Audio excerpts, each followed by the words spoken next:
सुप्रभात second class. आज हमारा पीरियड है थर्ड पीरियड हिंदी लैंग्वेज।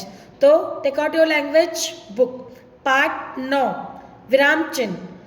लिखते समय हम कई जगह रुकते हैं, उस जगह पर कुछ चिन्ह लगाए जाते हैं, उन्हें क्या कहते हैं? विराम चिन्ह कहते हैं। जैसे पूर्ण विराम और दूसरा है प्रश्नवाचक चिन्ह। चलिए, जब हम कुछ लिखते हैं तो हम लगातार लिखते नहीं हैं, कहीं कहीं हम रुक भी जाते हैं बीच में। तो वहाँ हम कौन सा चिन्ह लगाते हैं? पूर्ण विराम। या कोई वाक्य खत्म होता है तो हम पूर्ण विराम लगाते हैं। चलिए देखते हैं, चित्र देखो, उनके नीचे लिखे वाक्यों के अंत में पूर्ण विराम लगाओ। रवि विद्यालय जाता है।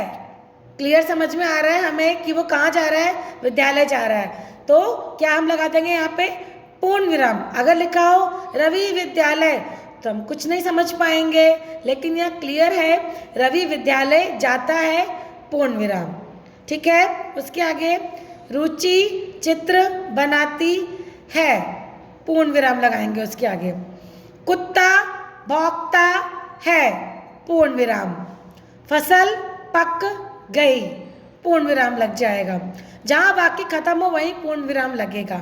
चलो घर चले, पूर्ण विराम। उमा इधर आओ, क्या लगेगा? पूर्ण विराम। अब हम किसके बारे में जानेंगे? अब हम जानेंगे प्रश्नवाचक चिन्ह के बारे में। आपको समझ में आ गया कि पूर्ण विराम कहाँ लगता है? जहाँ एक वाक्य खत्म होता है वहीं पूर्ण विराम लग जाता है। अब हम जानेंगे प्रश्नवाचक चिन्ह के बारे में। नीचे लिखे वाक्यों के अंत में प्रश्नवाचक चिन्ह लगाओ। तुम कहाँ जा रहे हो? इसमें क्या पूछा जा रहा है? क्वेश्चन पूछा जा रहा है।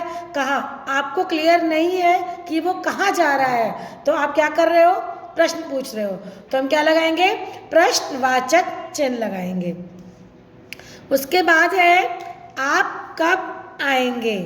उसके बाद क्या है? आप कब आएंगे, क्योंकि आपको नहीं पता वो कब आएंगे, आप उनसे प्रश्न पूछ रहे हैं, तो क्या आ जाएगा? प्रश्नवाचक चिन्ह। उसके बाद है अगला, क्या आपकी बस छूट गई? आपको कंफर्म नहीं है, आप उनसे प्रश्न पूछ रहे हैं, क्या आपकी बस छूट गई? तो प्रश्नवाचक चिन्ह लग जाएगा। उसके बाद है मेरा चश्मा कहाँ है? नहीं पता, तो क्या लगेगा? प्रश्नवाचक चिन्ह। तो अभी हमने क्या पढ़ा? पूर्ण विराम और प्रश्नवाचक चिन्ह के बारे में पढ़ा। उसके बाद है गौ, वाक्यों को रेखा खींचकर सही विराम चिन्ह से जोड़ो। ये आपका होमवर्क है, आपको ये घर से करना है। ठीक है, राधा चित्र बनाएगी, कहाँ जुड़ेगा ये? विराम चिन्ह से या प्रश्नवाचक चिन्ह से? आपको देखना है। नमन उधर मत जाओ, कहाँ जुड़ेगा? तुम्हारी छुट्टी कब होगी, कहाँ जुड़ेगा ये? तुम कौन सा खेल खेल रहे हो, कहाँ जुड़ेगा? प्रश्नवाचक से। क्या वे डॉक्टर हैं? कहाँ जोड़ेंगे आप इसको? आज होली का त्योहार है, तो ये आपका गृह कार्य है, आपको ये घर से करना है और मुझे इसकी पिक ज़रूर भेजनी है आपको। ठीक है, थैंक यू।